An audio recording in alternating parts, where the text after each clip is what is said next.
سلام سیسیا، چطورید؟ امیدوارم که حالتون خوب باشه. امروز اومدیم که خب اولین ویدیو چنل رو گذاشتم. حقیقتش امروز اومدیم که با هم دیگه میکاپ کنیم و اول از همه ما اینو میزنیم.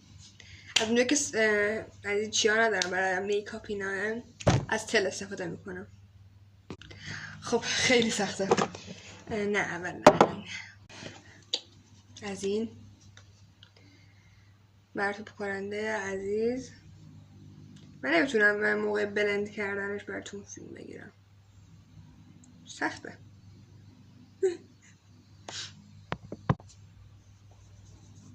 خب ولی من یه کمکی به شما کردم که بتونم فیلم بگیرم. تمام. آره حالا بریم سراغ کرم پود. نه کانسیلر، چون این معلومه که شبیه کرم پودره ولی خب کانسیلر. اینجا رفت تو لبم، اینجا و اینجا. اوکی.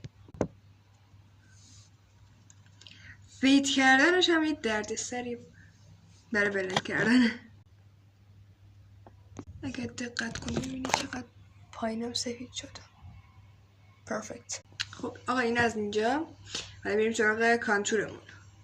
ما از این استفاده میکنیم از رنگ کم رنگش.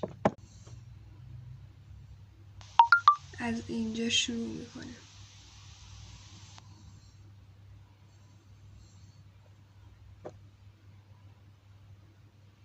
اینجا و پایین.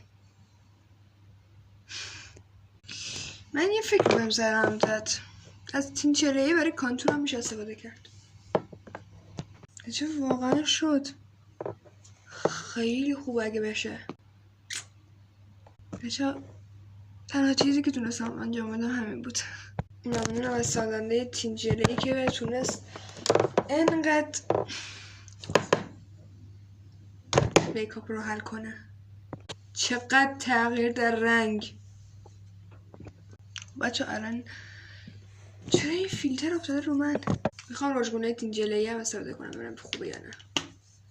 بریم امتحانش کنیم.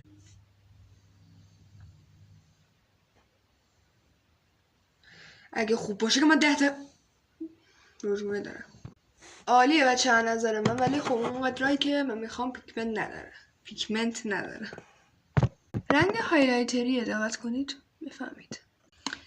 از اینکه از این رژگونه استفاده میکنم، از رنگ